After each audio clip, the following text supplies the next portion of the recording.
adalah gembalaku, takkan kekurangan aku. Ia membaringkan aku di padang berumput hijau. Saudara-saudari yang terkasih di dalam Kristus, selamat pagi. Salam jumpa lagi dalam Sabda Siap Saji edisi 8 November 2022, hari Minggu biasa ke-32. Marilah kita berdoa dalam nama Bapa, Putra, dan Roh Kudus. Amin. Bapa yang penuh kasih, kami mengucap syukur kepadamu karena Engkau telah mengutus Yesus Putramu menjadi manusia. Ia telah menjadi contoh dan teladan kami untuk melayani, bukan dilayani. Maka ajarlah kami untuk terbuka hati dan pikiran kami kepadamu, agar kami boleh melayani Engkau melalui sesama kami. Demi Yesus Kristus Putramu dan pengantara kami, kini dan sepanjang masa. Amin. Tuhan bersamamu dan bersama rohmu. Inilah Injil Yesus Kristus menurut Lukas. Dimuliakanlah Tuhan. Yesus bersabda kepada para murid, "Siapa di antaramu yang mempunyai seorang hamba yang membajak atau menggembalakan ternak baginya, akan berkata kepada hamba itu waktu ia pulang dari ladang, 'Mari segera makan.'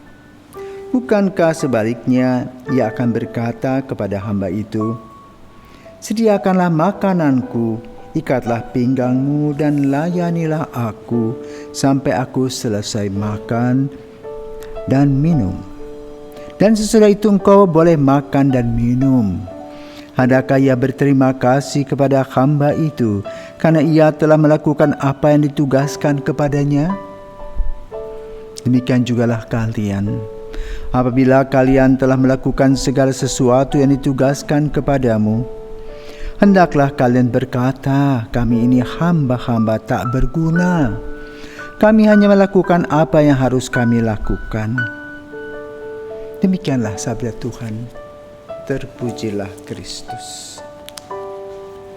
Saudaraku terkasih, kita pernah tahu dalam sejarah lahirnya revolusi Perancis pada tahun 1789.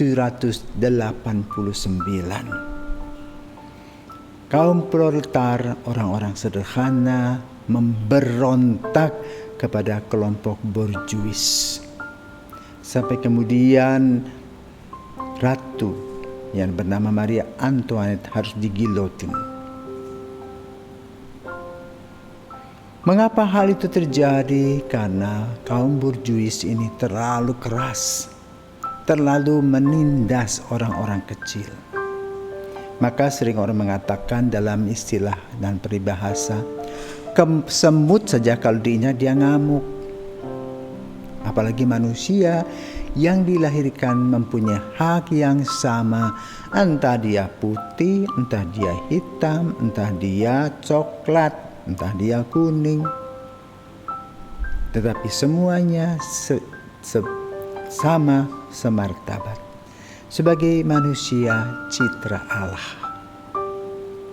Namun dalam kehidupan kita sehari-hari senantiasa hadir gradasi si kaya si miskin, yang kuat dan lemah, hamba dan majikan.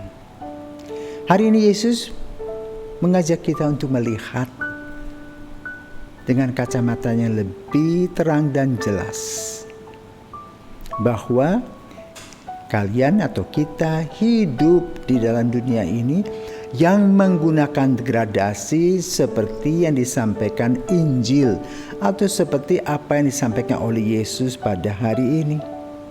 Dengan contoh seorang petani, majikan yang pulang bersama hambanya, lalu minta hambanya untuk mempersiapkan makan, baru sesudahnya dia makan. Memang masih terjadi, saudaraku terkasih, ada majikan-majikan yang pelit. memberi pada hamba atau pegawai itu pelit sekali. Apalagi suruh duduk bersama semeja makan, jangan harap.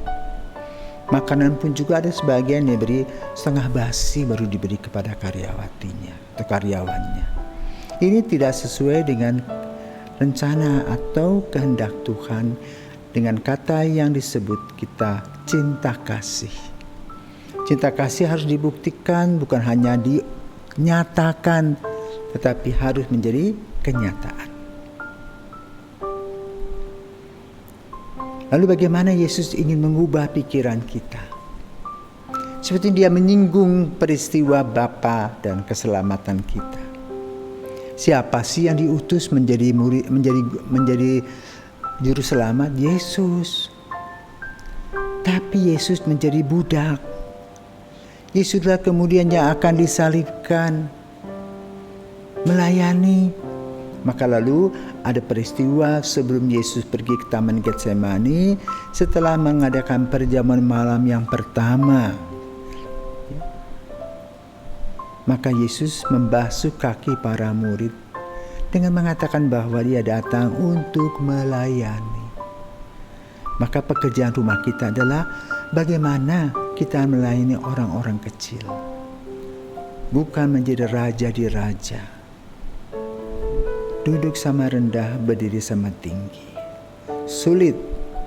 Tetapi Yesus memberikan pekerjaan rumah kepada kita agar kita terbuka untuk melihat bagaimana kasih ilahi hidup dalam langkah-langkah kita. Bukan nafsu-nafsu kita yang daging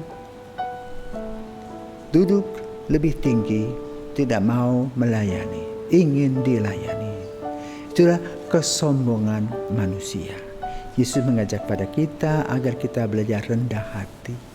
Ayo kita belajar saling melayani. Sebagaimana Yesus sudah melayani kita dari hari ke hari, dari waktu ke waktu. Dan Yesus melayani dengan sukacita. Semoga kita semua akan diberkati bila kita melakukan hal-hal tersebut. Selamat pagi, Tuhan memberkati.